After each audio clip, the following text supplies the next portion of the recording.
একজন চাচা আমার কাছে আসলেন। উনি আমাকে মহব্বত করেন, আমিও ওনাকে মহব্বত করি। পেশা হিসেবে উনি ঠেলাগাড়ি চালান, তবে 5 ওয়াক্ত নামাজি।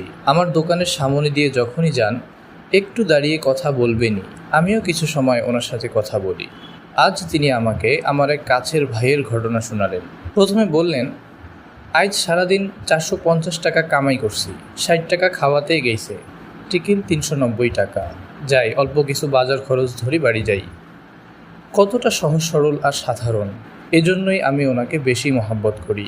পরে উনি বললেন ওই ভাইয়ের কথা, ওমরা কবার লাগছে, ওমার পকেট বলে একেবারে নীল, তা 20 টাকা বের করে দিনু। বললাম, কোন দিন দেন, সমস্যা নাই, যেদিন পাইবেন সেদিন দেবেন। অল্প রোজগার অথচ দিলটা বড় মনের।